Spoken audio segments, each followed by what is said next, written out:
कि चलो अब 4 दिन शिविर में कैसी विवेचना होती है, कि 4 दिन मैंने आनंद बिंदु लिखिए बाबा। हे प्रभु, जिस मनुष्य को भयंकर जलोदर आदि रुग्ण हो जाने से औषधि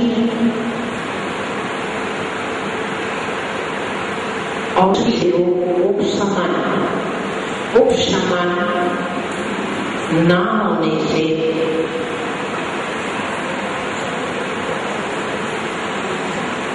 जो मरणासन्न अवस्था को पहुंच गया है,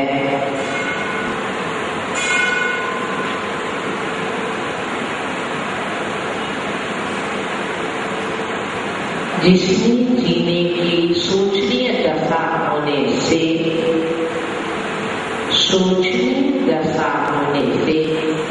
जिसने मरने जीने की आशा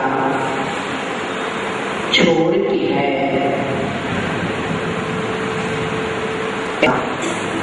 व्यक्ति जब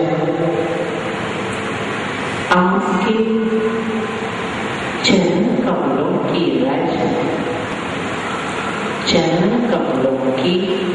रज रूपी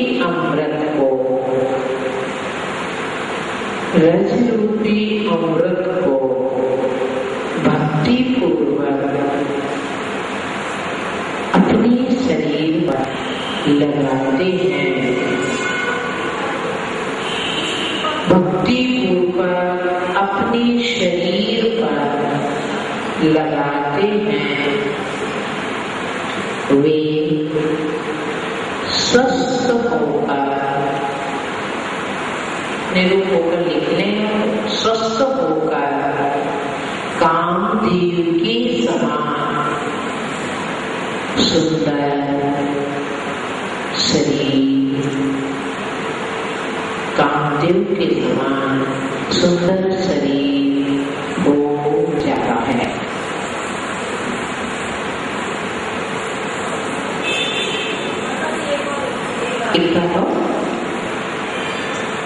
हे प्रभु, जिन मनुष्य को जलोदर आदि रोग हो जाने पर औषध लेने से उपशमन न होने पर मरणासन्न अवस्था आ जाती है या हो जाती है, कुछ भी ऐसी सोचनीय अवस्था में जिसने जीने की भी आशा छोड़ दी है, वह आपके चरण कमल की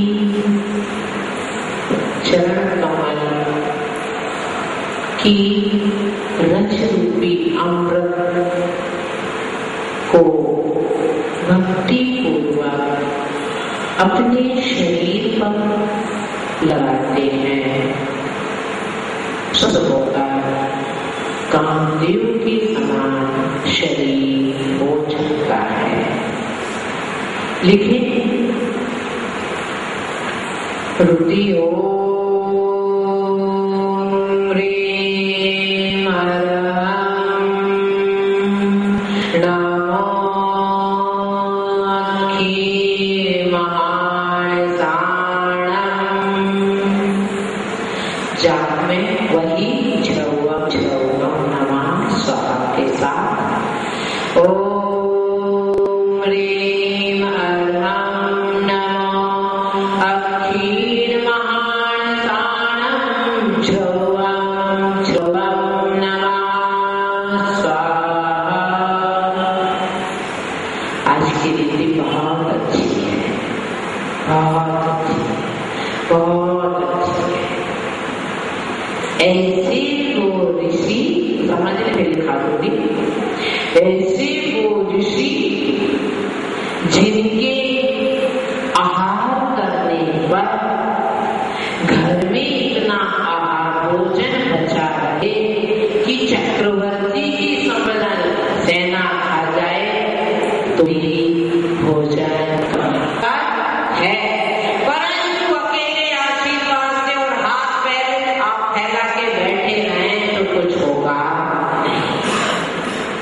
तो ऐसे जिनकी साधना का फल अक्षीण रीति के रूप में व्यक्त होता है। कौन सी साधना?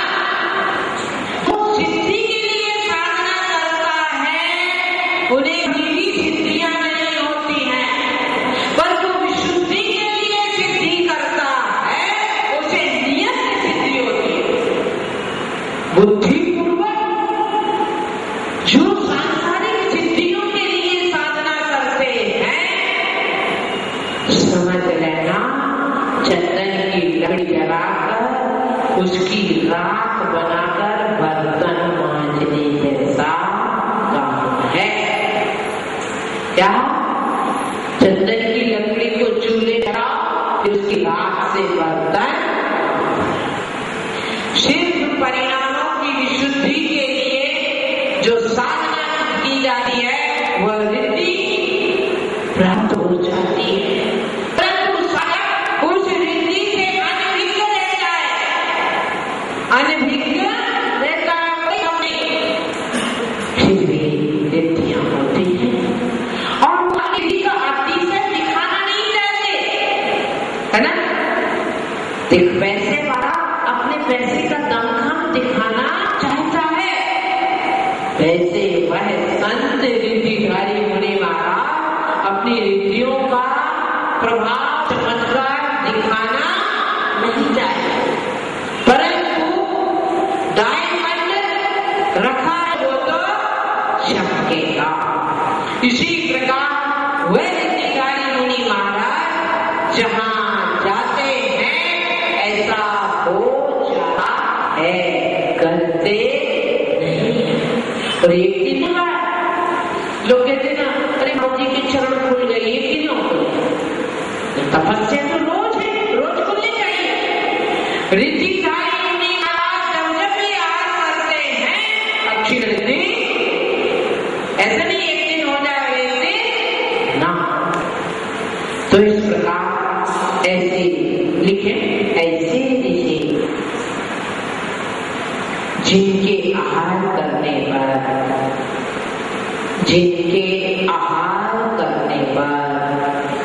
अवशिष्ट अवशिष्ट भोजन से चक्रवर्ती की सेना भी भोजन कर लेती है।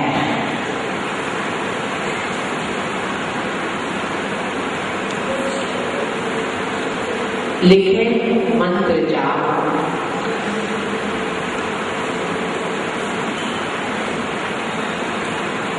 उन्हें मेरा नमः, ये लिखो, मत भूल गई कहना, उन्हें मेरा। अब लिखे मंत्र जाप। ओम नमो भगवती क्षुद्रोपद्रव शांतिकारी रोग कष्ट जरोपशमना शांति कुरु कुरु स्वाहा। लिखे विधि।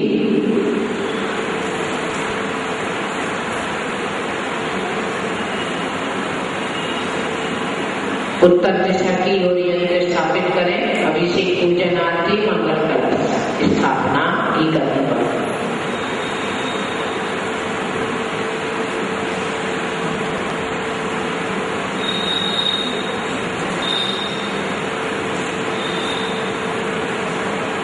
पीले वस्त्र, पीला आसन, पीली माला। काल प्रातः काल,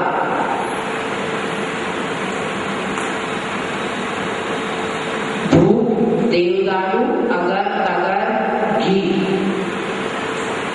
धूप डायरेक्ट लिखे देवदारू अगर तगर घी मिश्रित, अगर तगर घी मिश्रित। जाप संख्या 1008। 45वां काव्य रुद्धि और मंत्र सहित ध्यान करना। जापकर्ता को पूर्व मुख करके बैठना, जापकर्ता को पूर्व मुख करके बैठना। लिखे जिसकी आपको बहुत प्रतीक्षा रहती है। 45वां काव्य रिद्धि मंत्र जपे, यंत्र को पास में रखे, त्रिकाल पूजन करना। यंत्र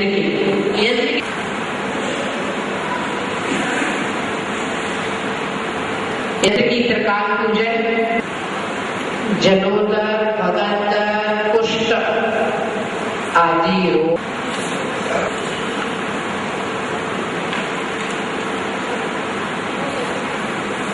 अब मैं भी करीब लगभग 1 साल से थोड़ी अस्वस्थ हूँ। मैंने इसी काव्य का अवलंबन लिया गुरु महाराज के आदेश से।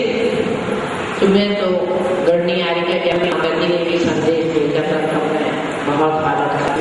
मैं भी इस काव्य का प्रारंभ तो शुद्ध जल पर बैठा, चाहे कितनी भी अस्वस्थ हो जाओ, परंतु जब तक इसका 27 बार स्मरण नहीं। अभी तक तो मैं पूरी एक माला फेरती थी, परंतु आपको जब से मैंने स्वाध्याय चालू किया उसको 27 बार कर दिया, वरना प्रतिदिन एक माला 45 से काफी। चलिए लिखे कहानी।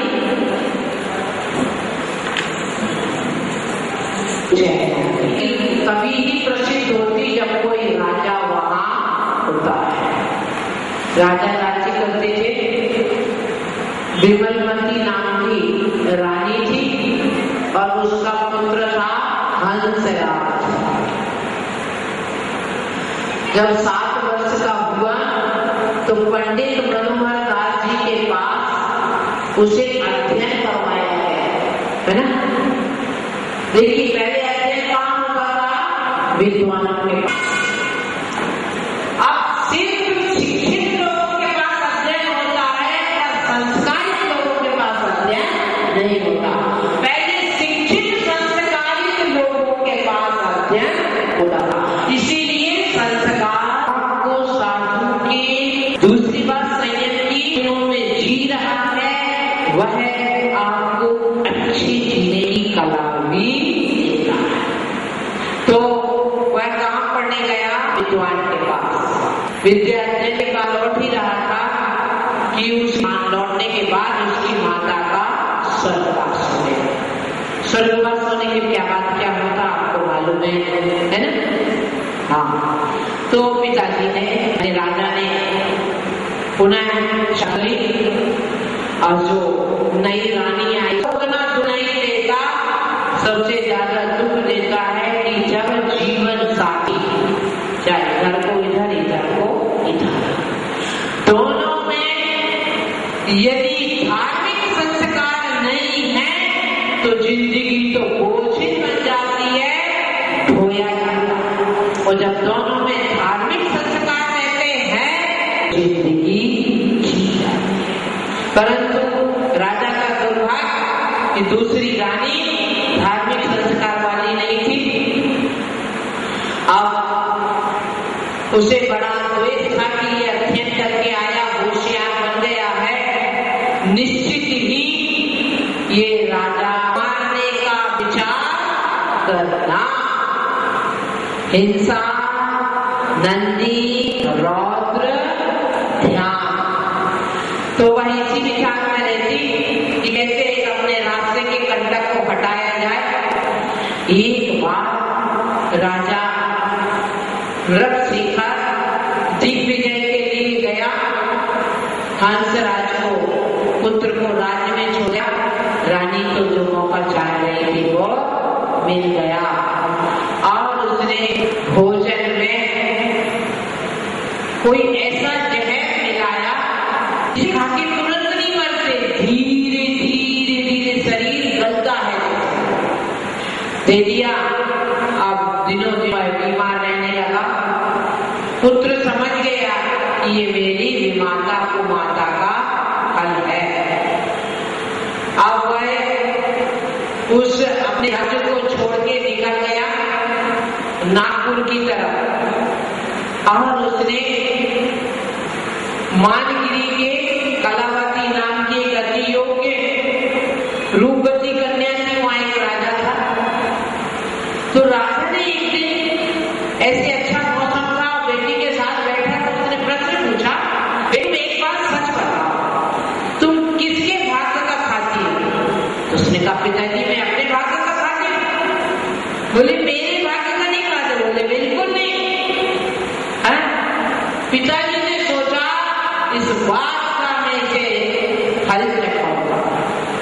संयोग से राजा उसी दिन बाहर आया तो यह